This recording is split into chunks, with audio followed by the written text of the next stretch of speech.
Breaking news చూస్తున్నాం. హైదరాబాద్ లో spa సెంటర్ల వ్యవహారం కలకలం రేపుతోంది. స్పా సెంటర్ల పేరిట వ్యభిచారం జోరుగా సాగుతోంది. ఈ నేపథ్యంలో నగర పోలీసులు అప్రమత్తమయ్యారు. తాజాగా అమీర్పేట్ రూమీ స్పా సెంటర్ పై పోలీసులు దాడులు చేశారు. 9 మంది యువతులను 4 యువకులతో పాటు స్పా సెంటర్ నిర్వాహకుడు వెంకట్ను అరెస్టు చేశారు. పోలీసులు స్పా సెంటర్ పై కేసు నమోదు చేశారు.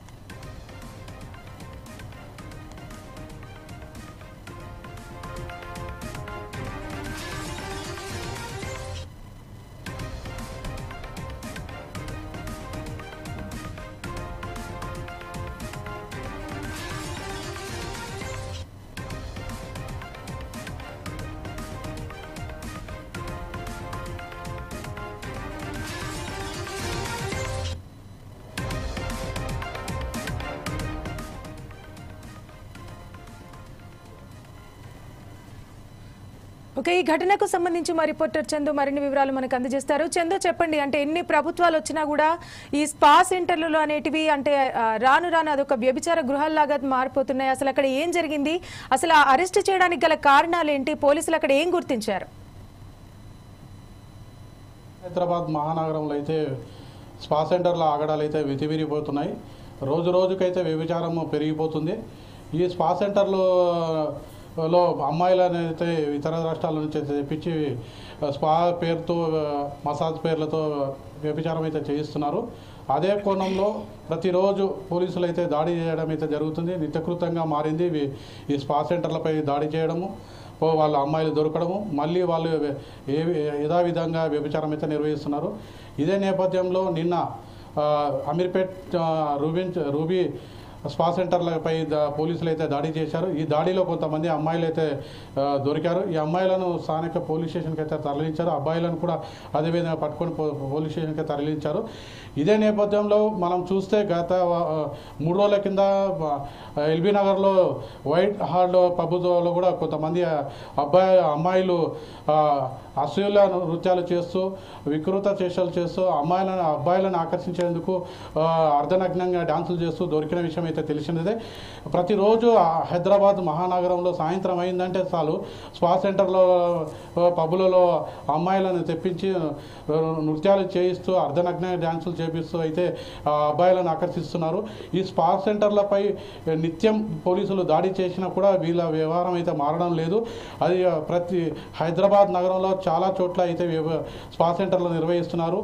ఈ స్పా సెంటర్లలో ముఖ్యంగా యువకులను మాత్రం ఆకర్షించే విధంగా వాళ్ళకి ఫోన్ చేసి మా స్పా సెంటర్లో మంచి మసాజ్ చేస్తాం, మీకు ఇది ఫుల్ మసాజ్ హాఫ్ మసాజ్ అనే పేర్లతో రప్పించి ఆ తర్వాత అందమైన అమ్మాయిలతో వాళ్ళకు మాట్లాడించి వాళ్ళ మసాజ్ చేయించి వాళ్ళు ప్రేరేపించే విధంగా చేసి వాళ్ళనైతే ఆకర్షించేలా చేసి వ్యభిచారాన్ని దింపుతున్నారు.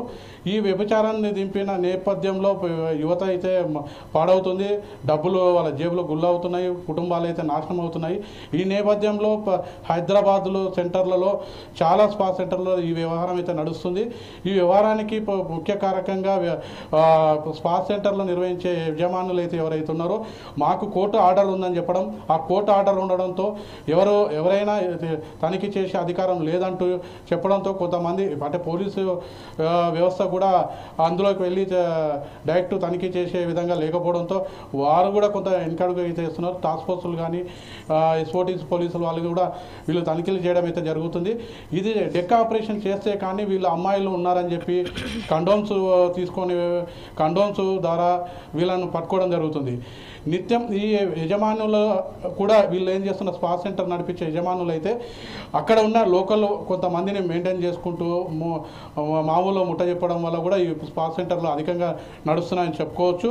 అమ్మాయిల కూడా ఇతర రాష్ట్రాల నుంచి, ముంబై నుంచి, ఢిల్లీ నుంచి, ప్రాంతాల నుంచి తీసుకురావడం, అందమైన అమ్మాయిలను తీసుకురావడం, కొంతమందిని అయితే యువతలను వాళ్ళ ఆర్థిక పరిస్థితి బాలేని పరిస్థితుల్లోనూ వాళ్ళ ఆసరా చేసుకొని ఈ స్పా సెంటర్ యజమానులు అయితే వారిని ఈ స్పా మేము నేర్పిస్తాం, మీ స్పా నేర్చుకోవడం వల్ల ఈ స్పా మసాజ్ నేర్చుకోవడం వల్ల మీ లైఫ్ సెటిల్ అవుతుందని చెప్పడం, ఆ అమ్మాయిలు కూడా వీళ్ళ స్పా సెంటర్ యజమానులు చెప్పే మాటలు నమ్మి స్పా సెంటర్కి వచ్చి మసాజ్ నేర్చుకోవడం, ఆ తర్వాత మెల్లమెల్లగా వాళ్ళను వ్యభిచారానికి దించడం, వాళ్ళ ఆర్థిక పరిస్థితిని ఆసరా చేసుకోవడం, వ్యభిచారాన్ని దించడం, వ్యభిచారం దించిన తర్వాత వీరి వీరు పర్సనల్గా బ్లాక్మెయిల్ చేయడం కూడా, అంటే అమ్మాయికి ఇష్టం లేకపోయినా అమ్మాయి నేను బయటికి వెళ్తా అంటే నీ గతంలో చేసిన వీడియోస్ మా దగ్గర ఉన్నాయి, మీరు గతంలో మాట్లాడిన కాల్స్ రికార్డ్స్ మా దగ్గర ఉన్నాయని చెప్పి బ్లాక్మెయిల్ చేయడం, వారిని ఈ ఊబి నుంచి బయటికి వెళ్లకుండా అయితే ఖచ్చితంగా తయారైతే చేస్తున్నారు.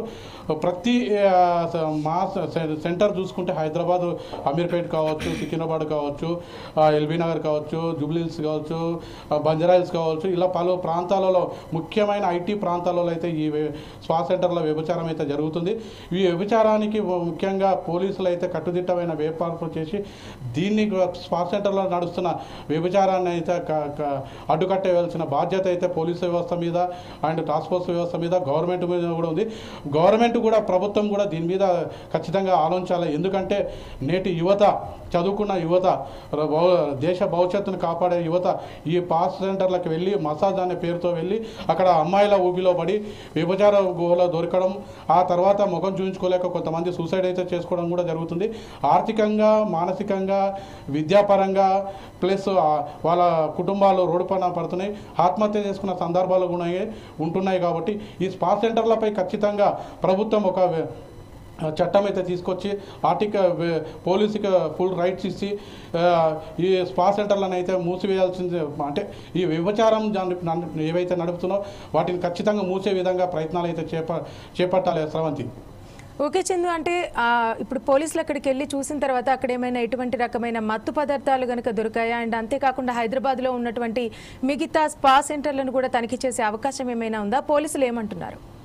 ఖచ్చితంగా అక్కడ వీళ్ళ దగ్గర అవుతే కండోమ్స్ సంబంధించిన, అంటే కొంతమంది మందు, అంటే మద్యపానం కానీ ఇలాంటివి మత్తు పదార్థాలు కూడా అక్కడికి వారు స్పా సెంటర్ యజమానులు అయితే సప్లై చేస్తుంటారు. అది ఎట్టి పరిస్థితుల్లో, అంటే ఇది పోలీసులు దాడులు చేస్తున్నారనే సందర్భం వీళ్ళు ఎలా పసిగడతారంటే, ముందు స్పా సెంటర్కు ఉన్న గేటు ముందే 2 సీసీ కెమెరాలు, మెట్ల దగ్గర 2 సీసీ కెమెరాలు, ఆ తర్వాత దీన్ని అబ్జర్వేషన్ చేయడానికి కౌంటర్ దగ్గర ఒక అబ్బాయిని అయితే ఖచ్చితంగా పెడతారు. ప్రతినిత్యం ఆ డిస్ప్లే అవుతున్న సీసీ కెమెరాలను నిత్యం అబ్జర్వేషన్ చేస్తారు. అంతలోపలనే వీళ్ళను అక్కడ లోపలైతే ఎవరైతే వ్యభిచారం నిర్వహిస్తున్న మహిళలు ఉంటారో వారిని అలర్ట్ చేసి ఇక్కడ ఉన్న ఏవైతే కండోమ్స్ వాడడం కానీ మత్తు పదార్థాలు కానీ అవి ఇమీడియట్లీ దాన్ని డిస్పోజ్ చేసే విధంగా వీరు ముందే ప్లాన్ చేసుకుని ఉంటారు. కాబట్టి పోలీసులకు కూడా ఎక్కువ మొత్తంలో వీళ్ళు దొరకపోవడానికి కూడా కారణం ఇది. వీరి కారణం ఈ సీసీ కెమెరాలను ముందే పసిగలో వస్తున్న తరుణంలో పసిగడుతున్నారు. అందుగురించే పోలీసులు డెక్ ఆపరేషన్ చేసి మాత్రం పక్కా సమాచారంతోనే స్పా సెంటర్లపై దాడి చేస్తున్నారు. ఈ లేని నేపథ్యంలో వీళ్ళు స్పా సెంటర్ వాళ్ళు కూడా కొంతమంది ఏం చేస్తున్నారంటే, మాకు కావాలని చెప్పి వచ్చి సతాయిస్తున్నారు, మా అమ్మాయిలు కావాలని చెప్పి ఉల్టా వీళ్ళ మీద అభియోగం అయితే చేస్తున్నారు. దానివల్ల కూడా కొంత పోలీసు వాళ్ళు కూడా వెళ్ళడానికి కూడా వెనకడుగు వేస్తున్నారనే సందర్భం తెలుస్తుంది స్పా సెంటర్ల విషయం ఇలా. Okay, thank you Chandu.